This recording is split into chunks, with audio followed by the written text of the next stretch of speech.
Un comandante se sienta a escribirle una carta a Fidel Castro, y mientras moja la pluma, ya sabe lo que está arriesgando. En la Cuba de 1959, escribirle eso a Fidel te podía llevar derecho al paredón. Pero fíjate bien quién es el que escribe. No es un enemigo de la revolución, no es un batistiano, no es un infiltrado, no es un hombre de Washington. Es un comandante, es uno de los hombres que metió las armas en la Sierra Maestra, es uno de los que entró a La Habana, hace apenas 10 meses, parado al lado del propio Fidel, con el pueblo gritando de alegría en las calles. Es uno de los suyos, y lo que escribe en esa carta es lo más sencillo y lo más peligroso que un hombre podía decir en aquella Cuba. No escribe que quiere el poder, no escribe que va a alzarse. Escribe que no está de acuerdo, que prefiere apartarse antes que convertirse en un obstáculo, que lo honrado, lo decente, es irse. Esa carta le va a costar 20 años de su vida, 20 años día por día, sin un solo día de rebaja. Y mientras él los cumple en una celda, su esposa y sus hijos van a tener que cruzar el mar sin él. Esta es la historia de un hombre que lo dio todo por la revolución cubana, y de cómo esa misma revolución en la voz de Fidel Castro le cobró esa entrega con la cárcel, la tortura y el destierro. Esta es la historia de Huber Matos. Para entender el tamaño de lo que perdió hay que entender primero cuánto puso. Huber Matos no era un militar de carrera, era maestro de escuela de pueblo. Nacido en Yara, criado entre las aulas y los arrozales de Manzanillo, en el viejo oriente cubano. Esa era su vida antes de que todo cambiara. Enseñarle a leer a los muchachos del campo y cosechar arroz, no la guerra. Pero cuando Batista dio su golpe y le robó el país a los cubanos, Matos no se quedó. Como tantos otros, sintió que tenía que hacer algo. Y aquí empieza lo que más tarde nadie le iba a poder quitar, ni siquiera con 20 años de cárcel, su servicio a la causa. Matos se fue a Costa Rica. Y desde allá hizo algo que muy pocos se atrevieron a hacer. Consiguió armas para la guerrilla. No una pistola, no un par de fusiles. 13, 14 toneladas de material de guerra, obuses, morteros, ametralladoras, municiones. Lo montó todo en un avión y voló él mismo hasta la Sierra Maestra, donde el aparato cayó casi de golpe en un potrero, en las estribaciones de la montaña, pero el armamento se salvó. Y ese armamento, para una guerrilla que peleaba con las uñas, fue decisivo. Piénsalo, el hombre que Fidel iba a llamar traidor le había llevado a la revolución las balas con las que la revolución se ganó. Matos subió a la sierra, peleó, y se ganó el grado de comandante en el campo de batalla. No en un escritorio, jugó un papel clave en la toma de Santiago de Cuba. Y cuando llegó, enero de 1959, cuando cayó la dictadura y la columna rebelde entró triunfante a La Habana, ahí estaba Huber Matos, entrando en la capital con Fidel Castro y con Camilo Cienfuegos. 3 hombres en la cima de un país que empezaba de cero. Era, en ese momento, uno de los comandantes más respetados de toda Cuba. Lo nombraron jefe militar de la provincia de Camagüey. Lo tenía todo, el prestigio, la gloria, la gratitud de un pueblo entero, y lo dio todo de verdad. Porque Matos, como diría muchos años después, no se metió en aquello buscando un cargo. Se metió con la esperanza de llevarle la democracia a su país. Esa esperanza fue exactamente lo que lo destruyó. El problema no empezó con un disparo, empezó con una sospecha. Cuando la columna entró a La Habana y empezó el gobierno nuevo, Huber Matos empezó a ver lo que pocos comandantes se atrevían a mirar de frente. Los comunistas iban ocupando los puestos clave del aparato. La promesa de elecciones se posponía. El discurso democrático que los había llevado a la sierra se desinflaba a la velocidad de los decretos. Y Matos, desde Camagüey, empezó a decirlo en voz alta. Vio discurso democrático que los había llevado a la sierra se desinflaba a la velocidad de los decretos. Abiertamente anticomunistas en su provincia. En la Cuba que se estaba armando, eso era ya una sentencia adelantada. No fue el único que lo vio, pero fue de los primeros en atreverse a decirlo en voz alta, y de los pocos que lo dijo desde adentro, desde lo más alto del ejército rebelde. Y aquí hay que ser justo con la historia, porque es lo que hace este caso tan turbio. Según la propia versión de Matos, él no quería tumbar a Fidel, no quería empezar una guerra, no estaba armando un golpe.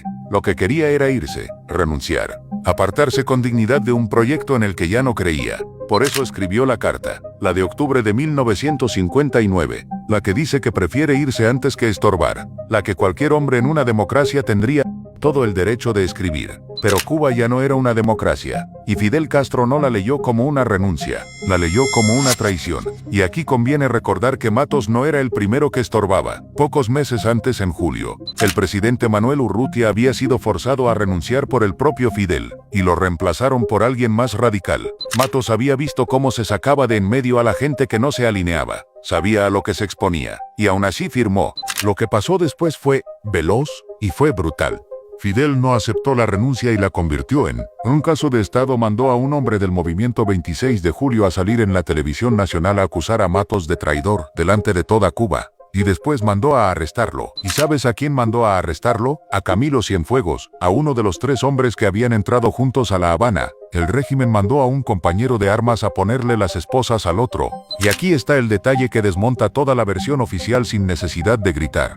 Cuando Camilo llegó a Camagüey a arrestarlo, Huber Matos no se resistió, no sacó un arma, no llamó a sus hombres a pelear, no hubo levantamiento, no hubo tiros, no hubo sedición. Hasta las fuentes del propio régimen reconocen que Matos se entregó sin oponer resistencia. Pregúntate una cosa, si de verdad estaba armando una rebelión militar para tumbar al gobierno, como dijo Fidel, ¿por qué se entregó mansamente sin disparar un solo tiro? La respuesta es incómoda para la versión oficial, porque no había ninguna rebelión, solo había un comandante que quiso renunciar.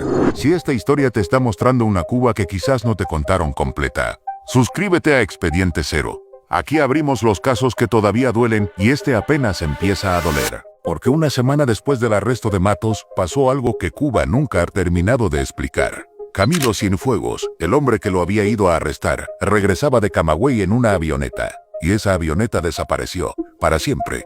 Nunca se encontraron los restos. La versión oficial habló de mal tiempo, de un accidente, de la inexperiencia del piloto, y puede que así haya sido. Pero en el exilio cubano, y entre mucha gente dentro de la isla, esa explicación nunca convenció del todo. Camilo era joven, era carismático, era el favorito del pueblo, y había estado demasiado cerca del caso Matos. Lo que de verdad le pasó a Camilo Cienfuegos sigue siendo, hasta hoy, una de las preguntas sin respuesta de la revolución. Nadie lo ha probado, pero pocos cubanos lo han olvidado. Lo cierto, lo que sí podemos afirmar, es que Huber Matos estaba preso, y le esperaba un juicio. El juicio fue en diciembre de 1959. Y no fue un juicio, fue una obra de teatro con un final ya escrito. Lo que Matos contó después es escalofriante. Que el tribunal lo escogió Fidel, que el fiscal lo escogió Fidel, que los testigos los escogió Fidel, y que por si quedaba alguna duda el propio Fidel Castro se presentó en la sala a actuar de acusador contra su antiguo compañero de armas, el hombre más poderoso de Cuba, bajando personalmente a asegurarse de que aquel maestro de escuela no se le escapara. Y hubo un momento todavía más oscuro. Antes del juicio, según se ha documentado, Fidel reunió a una multitud y puso sobre la mesa la ejecución de Matos, y la multitud encendida respondió con una sola palabra: paredón, paredón. El mismo pueblo por el que Matos había traído las armas ahora pedía su muerte, porque así se lo habían pintado. Dicen que Raúl Castro y el Che Guevara estaban a favor de fusilarlo. Fidel, al final, decidió que no por piedad, por cálculo. Un Matos fusilado se volvía un mártir. Un Matos enterrado en vida, en una celda, durante 20 años, era una advertencia mucho más útil, porque ese era el verdadero mensaje, y no era solo para Matos. 3 ministros del gobierno, Manuel Ray, Faustino Pérez y Felipe Pasos, se atrevieron a cuestionar la versión de Fidel sobre el caso. A los 3 los reemplazaron por hombres más leales. En cuestión de semanas, el caso Matos sirvió para limpiar la casa, para dejarle claro a todo el mundo, desde el comandante más condecorado hasta el ministro más fiel, una sola lección: la revolución ya no se discutía, se obedecía. Lo condenaron a 20 años por traición y sedición. Y empezó el calvario. Matos los cumplió completos. De 1959 a 1979. 20 años sin un solo beneficio, sin una sola rebaja, la mayor parte en el penal de Isla de Pinos. Y lo que él denunció haber vivido allá adentro pone los pelos de punta. Según su propio testimonio, pasó alrededor de 16 años en aislamiento, en una celda de concreto sin ver casi a nadie, con la comida pasando por una ranura. Le decían una y otra vez que de allí no iba a salir vivo, que estaba sentenciado a morir en prisión. Denunció torturas que cuesta hasta repetir, que le perforaron los genitales, que durante una huelga de hambre un guardia trató de aplastarle el estómago con una bota. Hicieron todo lo que pudieron para quebrarlo, y no pudieron. Adentro de aquel hombre seguía vivo intacto el maestro de escuela de Yara, que un día había decidido que él tampoco iba a ser obstáculo de la revolución. Y mientras él resistía allá adentro, afuera pasaba lo que más duele de toda esta historia. Su familia tuvo que irse de Cuba. Su esposa, María Luisa Araluce, y sus hijos salieron de la isla en los años 60 y se exiliaron en Costa Rica, el mismo país que años atrás había acogido a Matos cuando buscaba armas para la revolución. Ahora acogía a su familia rota. 2 exilios al mismo tiempo. El de él hacia adentro, en una celda. El de ellos hacia afuera, al otro lado del mar. Un padre y un esposo borrado de la casa durante 20 años. Pero la carta, que es el hilo de toda esta historia, no se rindió. Porque dentro de aquella prisión, Matos seguía escribiendo. Hay un testimonio estremecedor de un hombre que siendo apenas un niño de 12 años se convirtió en su mensajero secreto. Sacaba las cartas de Matos dobladas como balitas escondidas y las hacía llegar al exilio. Entre esas cartas, las que Uber Matos le mandaba a María Luisa a Costa Rica. Imagínate eso. El caso empezó con una carta que lo mandó a la cárcel. Durante 20 años fueron otras cartas, clandestinas, dobladas a escondidas por las manos de un niño, las que lo mantuvieron unido a la mujer y a los hijos que no podía ver. El 21 de octubre de 1979, Uber Matos salió de prisión. 20 años exactos. Tenía 60 años, había entrado siendo un comandante en la plenitud de su vida. Salió siendo un hombre mayor que lo había perdido casi todo, menos una cosa, no lo habían quebrado. Y entonces llegó el momento que vale por todos los demás. Matos viajó a Costa Rica. Y en el aeropuerto Juan Santamaría, lo estaba esperando María Luisa, su esposa, 20 años después. La misma mujer que lo había esperado del otro lado del mar mientras él se pudría en una celda, recibiendo balitas dobladas con su letra. Ahí en aquel aeropuerto, después de 20 años de cárcel y de mar, volvieron a abrazarse.